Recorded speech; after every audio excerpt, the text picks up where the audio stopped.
Hey kids, it's Englentine here with a review for America number 6. I know it's late. Usually I get these things out on the day the book comes out, but I was intimidated, because I really was proud of my number 5 video, America number 5. If you haven't seen it, go watch it. I put a lot into it, and I was like, how am I going to top that? And then I realized I was just psyching myself out and figured, you know what, just treat it like any other book, start at the beginning, and go. Now, if you remember at the end of number 5, they showed us the cover, and it's the rock and roll cover where you have basically Kate Bishop and America playing their guitars. I'm sorry, wrong cover. My mistake. They looked very much alike. I'm not saying they stole the art. I'm just saying it looks like they did.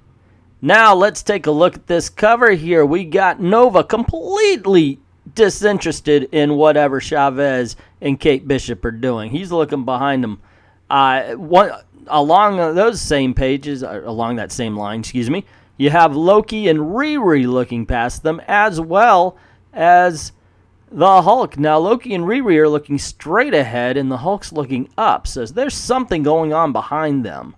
There's a whole story about what's going on. I would assume the drummer's doing something awesome. Now, you have Squirrel Girl looking like she's about ready to kill one of these people. Then you have both Miles Morales and Cyclops showing off their foot fetish as they stare at Kate Bishop's boots. And for some reason, Ms. Marvel is looking lovingly up at America's crotch. Okay, there you go, family book, for kids. Alrighty then, let's continue into the introduction that they have every issue. And every issue I make an exile joke about the fact that she's not in exile, but I'll ignore it this time. That's right, it's me, America Chavez of the Utopian Parallel and student at Sotomayor U. And I'm not new. I'm Teen Brigade, Young Avengers, and the Ultimate Certified. You don't need to see an ID. I've got my own solo series now. And then, of course, the Word. Oh, by the way, about the whole Spanish thing, a few of the Spanish viewers here pointed out the fact that Ms. Gabby doesn't speak Spanish, so I'm not going to break my back either. Besides, I know my poor pronunciation has most Spanish speakers holding their ears as if I was running nails down a chalkboard. Previously on America Chavez. So recently, I started college with my old friend Prodigy, Sotomayor University. Hey! First semester, I learned to travel back in time and teamed up with my past self to fight an energy monster. But then, some luchador-looking old lady showed up using my portals as her calling card and claiming to be my family. Y'all, I needed a break. Spring break! I hit up my girl Kate Bishop to help me figure out all of it. Monsters and Magimars and power boosts. But we ended up chasing an old crush of mine who said she needed help, Magdalena, a biker babe, with a killer left hook, which she promptly used to stab me in the back. No, that's not a left hook. I'm surprised she even got the hand right. And somehow it's all connected to the Midas Corporation. And here's a quick list of the people to blame for this train wreck. Of course, Gabby Rivera, Kelly Thompson, who I just praised for the Archers, the Generations. And let's not forget Ramon Villalobos, who turned bad art into demonic art. It is so horrible. Anywho, so the book opens on a boxing ring and one of little Gabby Rivera's bits of wisdom. I need to find a name for these things. I think it's like Gab Vice. It's Gabby Rivera's Gab Vice. Because it really does look like a tweet that she decided to write out. Something she thinks is deep but is really like a Dixie cup. Imagine getting so close to love that your lips get all trembly from its vibrations. And then in the second it takes for your eyes to close, for your soul to flutter and open for it, it's gone. Gone, but it's all you see or remember. Love distorts reality. It commands chaos. Love is glorious and terrifying. You gotta brace yourself. On the day we fall in love, you and me. On the day we'll fall in love, you'll see. So America Chavez gets hazily up to her feet while these rock creatures are grabbing onto her. Of course, she's got to be the tough girl, so she's like, whoa, get off him. And we see that the people who've come to see her in the boxing ring in the fight are supervillains. We got Tombstone, the Wrecking Crew. I can't tell who's got the boob window there. Well, looks like Black Cat, Hobgoblin. And is that Scorpion wearing a bra in the background? I don't know. And the dialogue says, welcome, rascals, scoundrels, and esteemed members of the gritty Vegas underworld to the Midas Fight Night, organized and championed by me, your favorite game master, Arcade. On my left, hailing all the way from East LA by way of Jamaica and Mexico, except for that one time with a family where they went to Miami Beach to celebrate. Not the main beach by the hotels, mind you, but the one the locals use. You know, where you can get the good ice cream. At that local pizza shop with a real stone oven, except for that one time when it burst into flames and they had to close down and it ruined the vacation for everybody. Four-time welterweight champion Magdalena Sofia Isabella Valentina Camelia Luciana Mariana Lazarena Velez. And on my right, Ms. Utopian Parallel on her first official spring break. No, okay, stop. Now, how does he know about the Utopian Parallel? He is not a world beater. He's a gamesman. How is he going to know about other dimensions? And let's even forget about the fact that he knows it's her first spring break. It just, she throws in dialogue like that so it seems clever, witty, funny, and it managed to miss all of that. I mean, all of it. Now let's ignore the fact that with the angle and everything, she's not punching Arcade in the back of the head, ending the book right here. There's just no logic to this. Tonight, for the first and last time ever, Magdalena Velez and America Chavez will rain down the fury and fight to the death. Madge, what is this? I'm sorry, so sorry, Aim. Let's get ready to rumble. And so she punches her, and is that blood and teeth flying out of America's mouth, who's supposed to be invulnerable? And now we have learned nothing so far about the fact that Magdalena has enhanced strength or anything. Yet she is beating chunks out of America's face with the first punch. Then we flash back to 2 hours ago in the California desert, where we basically see the ending of the last book, where Kate Bishop is trying to run towards America before they take her. Kate gives her her best shot. They wrap her all up. Looks like the claw. They play the claw game with America Chavez. And Kate Bishop misses, and Gabby says, you know what? We need some awkward and inappropriate dialogue right here. You're supposed to be invincible, okay? Like, that's part of the rebel dream girl magic best friend thing, damn it. And if she's supposed to be invincible, how did they get the needle through her? Just saying. I think somebody should think about that, since nobody making the book did. So Kate Bishop runs back to the car, gets in it to drive away, and in some way, shape, or form manages to knock down the sign it shouldn't have, and you could tell because the dust spells out the word crash. This is something that Voloblos, whatever his name was, has been doing in the last couple of issues. And Gabby says, hey, you know what? We need to hear more awkward dialogue. Chavez, you better wake up and give him hell. And when I see you, I'm going to let you call me princess and take you home. And you're going to be back up on the pull-up bar. And I'll be sitting on the counter and everything's going to be fine, right? When did they make Kate Bishop? I mean, Kelly's here. She should be blocking her assignment. Ugh. I actually praised Kate Bishop in the Archers, the Generations book. Jesus, Lord in heaven, what is going on here? So anyway, she keeps driving along. She sees a portal. Wait, a portal! America, and then the luchador appears. You're the warlock luchador America told me about. That would be me, yes, Majamar. Geez, did you always just star portal into cars when people are speeding off to save their very best friend from the men in black and a girl on a motorcycle who literally just stabbed her in the back? Because, wow, your timing is wild. Okay, did everybody who came in late got that? Apparently the catch-up page at the very beginning of the book wasn't enough, and Gabby felt everybody needed to have one right in the middle as well. Alrighty, so Grandma, oops, sorry, spoilers. Luchador here says, I mean you no harm, Kate Bishop. I'm here for America too. I've lost all sense of her. We must act quickly.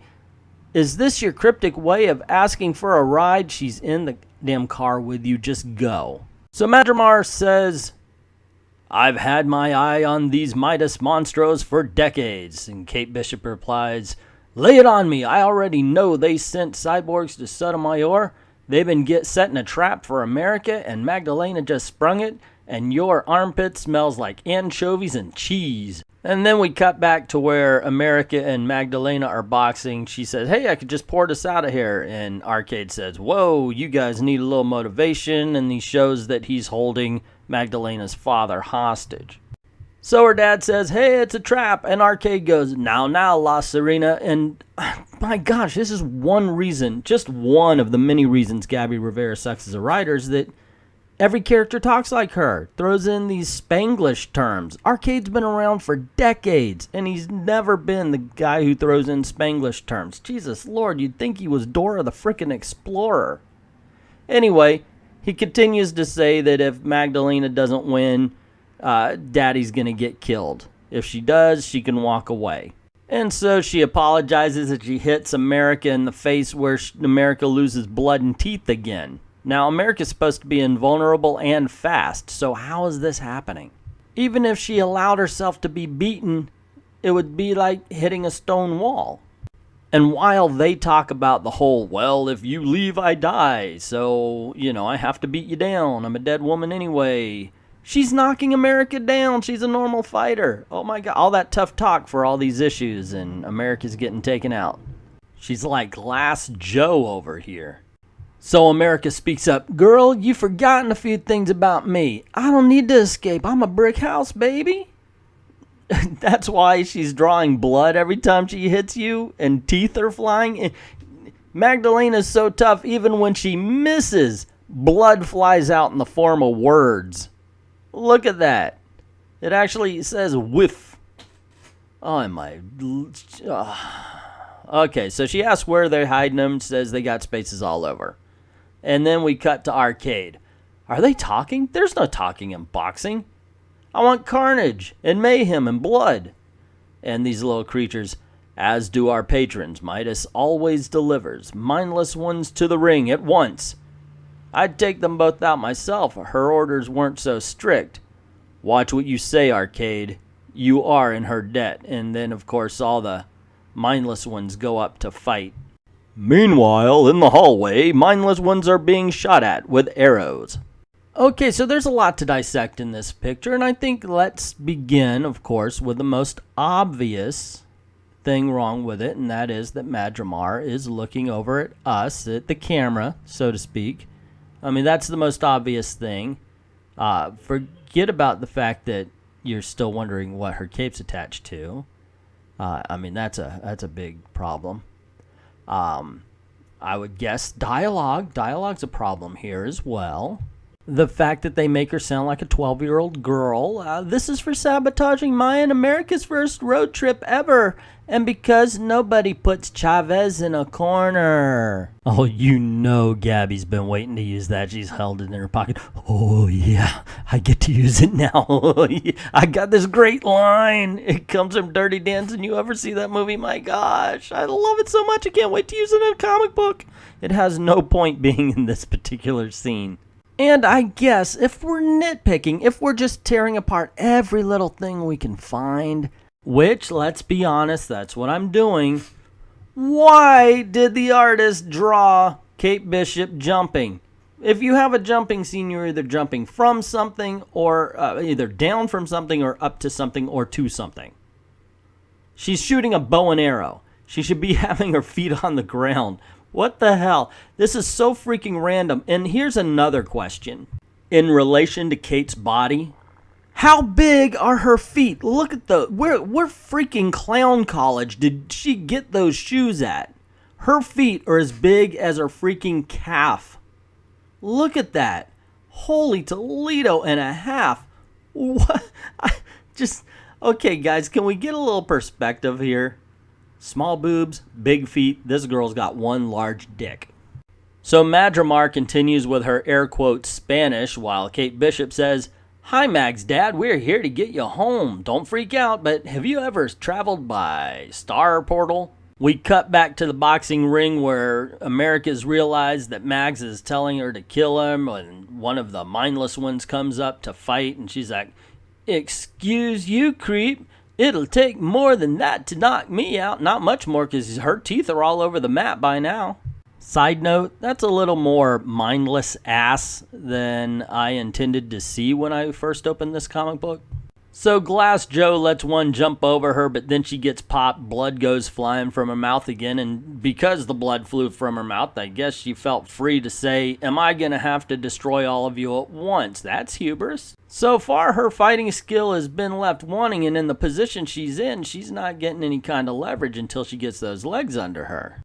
Alright, another panel we need to take a look at. So, we have some of the mindless ones walking toward America. Some of them are walking towards Magdalena. Some are just standing around looking at Magdalena. Some are just looking at America.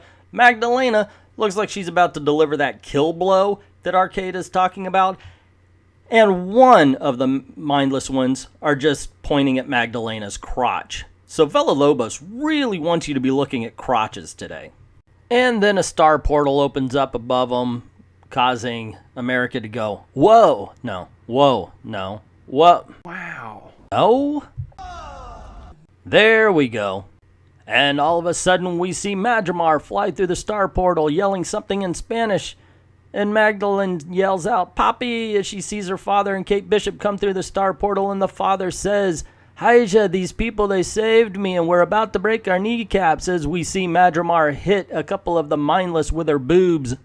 Once again, we run into a situation where the bad guys give the good guys time to talk before they attack again. In this case, America says, "Hey, get Mags and her pops out of here." And Kate says that's the plan. And then we see the three mortals exit. And then we see Arcade. Now, are we supposed to believe that he teleported in? I mean, that's either clouds or smoke behind him. And there's no reason for there to be either. And so Arcade says, "Enough! America's pet archer might have freed La Serena and her father, but the people paid for a death match, and they're gonna get one. For those of you who've purchased VIP tickets to this match, now's your chance to join the mayhem." And so we see the wrecking crew. I still don't know, who is that on top? Maybe you guys could tell me, in the girl in the white. I see that the scorpion in a bra is actually the beetle in a bra. We got the owl, the hobgoblin. And why do I think that they're about to be made fools of, and it's just going to be stupid? And so a mindless actually isn't so mindless at all and says, "Ladies and gentlemen, the Midas Corporation needs America alive." Of course they do, but partially alive still counts. So Madramar says, "America, I told you I would find you." And America, being who she is, an unlikable, says, "Lady, I'm glad you're here right now, and apparently Kate's got your back, but I told you to stop interfering. When this is over, you and me are done, understood? It's not that simple, America." And so they go to fight. And just as I suspected, the villains are there to be humiliated. "I don't need you. I don't need anyone. False. We are one. It's our connection that brings me to you." So the Madramar and America talk about their connection. Apparently, because she grew up on the parallel, she wasn't taught how to find her. But what I really want to talk about is the energy. So why are there like energy clouds everywhere in the angles that they're going in? Some are swooping up, some are swooping down. One looks like a hairstyle on Pile Driver's head. This added stuff that Valabro, whatever his name is, puts in just does not make sense. Has he never seen the Kirby crackle? At least it makes sense when it surrounds a character's fist or body or something. So anyway, she says, "Find us, who is us?" And then Arcade's little robot thingy comes in again. It turns out that it's little Arcade's crane game, and he says, "Time to bring out the big toys. Maybe you'd like some more of that sleepy syrup, America, eh?" I guess he's Canadian now and no longer speaking in that half Spanish. Madramar says something in that Spanish language that Gabby likes to add in, and America says, "Ugh, he will not stop." As we see the room fill up with smoke. Now go back, you'll see this machine does not cause any smoke. So where's the smoke coming from? It's like the Liefeld the Liefeld Hills from the early 90s where he was hiding feet, but he's not hiding feet in this one. Valabros, whatever his name is. It's just bad. And then look at this right here. More of those random energy things. Okay, so they knocked the robot apart, which I thought wasn't Arcade driving it. Now it's just a little ball? Oh, my brain. They are killing my brain. Okay, so it says, I could show you the power stomp before you're done with me forever. So, okay, we're going to learn a new power here. We're going to learn how to stomp. And Majamar says, ready? And she says, nope, I want you gone. Because, she's our lovable protagonist. And that's when Majamar says, oi, if you weren't my granddaughter, I might have a hard time liking you, America Chavez. Trust me, you would, because nobody likes America Chavez anymore. This book has completely ruined her reputation. And she says, what? And we see all the mindless ones fighting, and Arcade's like, no, fight them, you fools. And it shows that basically they took him out like a Super Friends villain. I mean, they did nothing. But then again, that's how this book rolls. You're my abuela? I have an abuela? I'm your abuela. You have me. I'm your Majamar. I thought you said you were my abuela. America, you are an idiot. And now, we power stomp. When we get to the top, push down with all your might. Pretend you're going to break open a portal, but find me instead. But you're right in front of me. Find my energy. Merge with it. Think of all you learned from Storm and Peggy Carter, how you learned to listen to the multiverse. That's the energy that flows between us. Do you feel it yet? I got you. Yeah, you're clinically retarded. You have to learn how to stomp. It's not a good thing. And she says something in Spanish. Now, full force all the way down. Oh, good. The power stomp forms an onion. This is teaching a kid how to stomp. I mean, even like a superpower. Whoa, put your energy down and stomp really hard. Grrr. Anybody with a 2-year-old knows that it's just instinctual. Stomping is instinctual. Okay, you want to stomp now? You want to put your feet down real hard onto the floor with your energy power? And that makes the super stomp, okay? And then they just tapped, oh, okay, I get it. So it's not really a stomp that she's learning. Dude, it's not a super stomp. She's learning the Asian squat. See, now that's helpful. This is a helpful superpower. For those unfamiliar with the Asian squat, while Americans and Europeans sit on the toilet, their rectum is curved. Now, to maintain continence, the puborectal muscles choke the rectum, making it harder for somebody to poop. However, when you do the Asian squat, squatting relaxes the puborectal muscles and straightens the rectum, making it more easy and more efficient.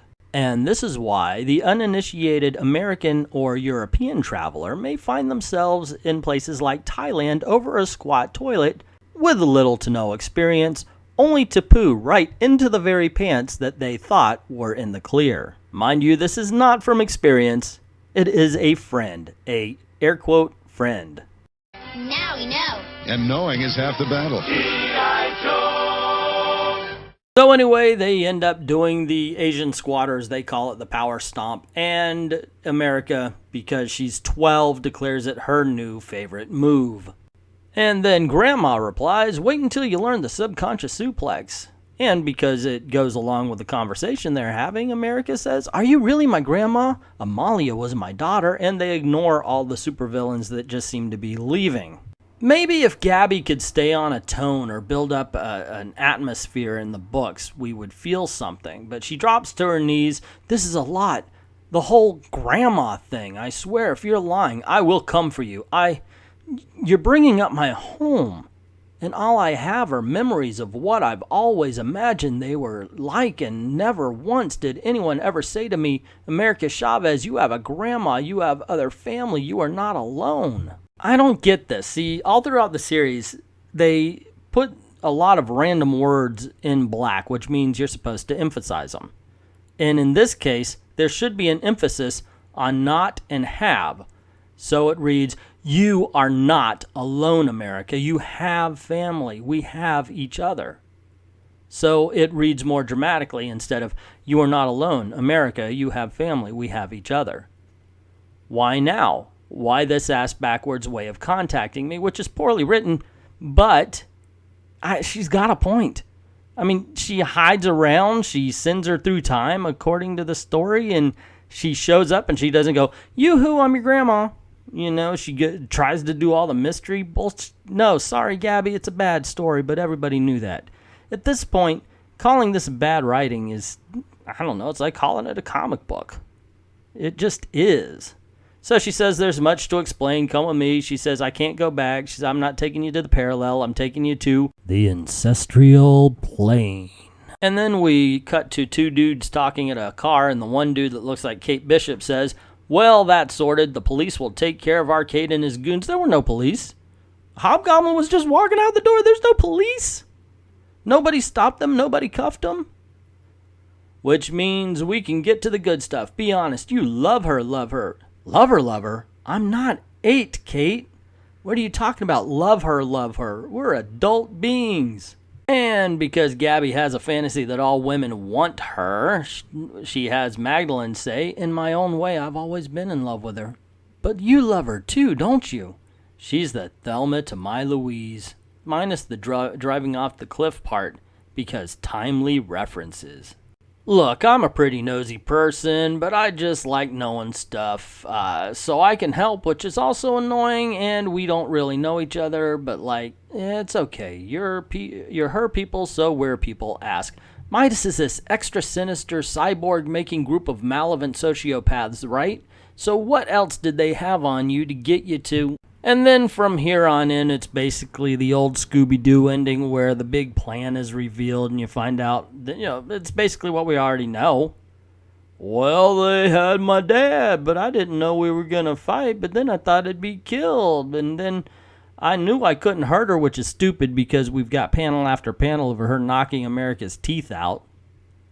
But yeah, that's generally what it is. And then Majamar and America walk up. And then Majamar punches a star portal so Mag can take her father home. And they say their goodbyes. She asks if they can be forgiven. America says, yeah, I can forgive, and I actually want to hang out with you again. Just no more I love you, now I'm stabbing you moments, okay? And she leaves. Man, this art is bad. Have you noticed that America's size has been fluctuating on the... Go through the book again. I know, I'm sorry. I just realized what I said. You're going to just have to take my word for it. Her size really does fluctuate. The artist has really never panned it down. Do we want to make her thick? Do we want to make her thin? Do we want to make her muscular? It never actually is pinned down what they want to do with her size. It's just funny to me. This art is horrible like this. Anyway... So America and Chavez say their goodbyes. Don't get all soft on me, Chavez. I have a grandma, Kate, and she's doing that face-touching thing because, once again, all women in the Marvel Universe really want to be lesbians. I've known my best friends for 35 years or more.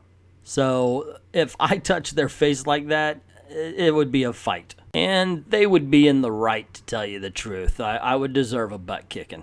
And so Kate drives off and Grandma says, are you ready to see her home? And America, because she just cannot be a decent human being, says, I am under one condition. Say it.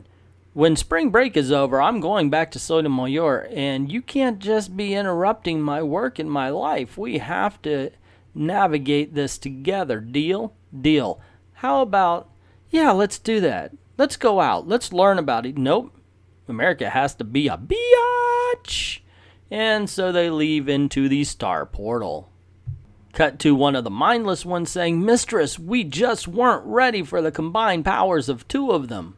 And then we cut to Sotomayor University, where Exterminatrix stands right next to the Sotomayor hologram because things. You disappoint me, but it's what I get for sending goons to do a goblin's job. But Exterminatrix, please, I'll recalculate. So we're supposed to believe that nobody is seeing the dominatrix-looking woman standing on the top of the entrance to the whole college? Nobody? Not one? Okay, in the panel before, it looked like she was holding some sort of phone to her ear. Now she's talking to him without doing that. Maybe it was one of those Star Trek communicator things where they would forget to tap their ear. No, you've done enough. Return to the villa. Zerta at once. Wait my instructions. He says, yes, mistress. And Exterminatrix is looking at Sotomayor with a gun drawn. Don't know what the message is supposed to be here, but it is all Gabby Rivera. And that guy, what the freaking hell? Kill it, get it now. What the heck is that? Jesus Lord, how did this pass without somebody saying you need to redraw this? What the freaking heck is this face? What's she doing with her tongue? She's got no pupils? Is that a nipple on her forehead? This is ugly. What the freaking hell? Honestly. That is a legitimate question while looking at this picture. What the freaking hell? I can't. Oh, Jesus. I cannot believe this passed. This is horrible. Anyway, you won't even see me coming, America Chavez, and then we get another Gab Vice piece here. Gaburism, if you will. What wildly evil and malevolent plan does Exterminatrix have in store for America and Sotomayor University? Find out next time, me gents. Which I heard was also nothing really. Anywho, that was the book. And man, it took a long time to get through and it's painful to read. That being said, it's actually better than the last ones. And I could see Kelly actually leading Gabrielle around a little bit. That, however, it's just horrible. The dialogue is bad. The art is horrendous. How are these people getting jobs? How can a company that at one time had Rob Liefeld, Jim Lee, Mark Silvestri, Todd McFarlane, Dale Keown, look at this stuff and say that's good art? I just do not understand the thinking that would lead to this. They know what good books look like. Tom Brevoort is my age, so he knows what a good book looks like. And I know he had to read some good stories. Heck, Jeff Smith writes good kid stories. Owly. There are good books aimed at a younger audience, which in all honesty, that's what I believe this is supposed to be. So it amazes me that this kind of crap gets through. I mean, we just learned something about America Chavez. She's got a grandmother. I should say we learned a little bit because we really haven't learned her at all. She's still the stone cold goblin that we met in the first issue. She has not changed. Nothing has, really. I mean, she got a new power, the Asian squat. I'm sorry, guys. I had to put that in there. And I know I'm going to hear about it in the comment section. But Lord in heaven, this book is bad. And there's just not much to say otherwise. It used to be I looked forward to it. I was like, all right, America. And it's still fun to do the videos, but my goodness gracious, what aren't they publishing in order for this to get out there? But that's just my opinion. What's yours? Did you like it? Did you hate it? I know. You hated it. Let me know in the comments below. Also, if you like this video, you want to see more, click like, share, subscribe, and don't forget to hit that notification bell to see more. Also, head on over to Patreon or vidme.com. The links are in the description below. And we'll have some videos there that YouTube blocks here, as well as patron-only content. So might as well drop $1 in the till and help us make these videos. And we thank you very, very much for doing that. And we thank you very much to everybody who has already done that. And thank you, everyone, for watching. I ain't an educated man, as all your Fleet Street preachers know. It's just the simple things in life get my motor running ready to go. If I can make you smile, I will raise my glass.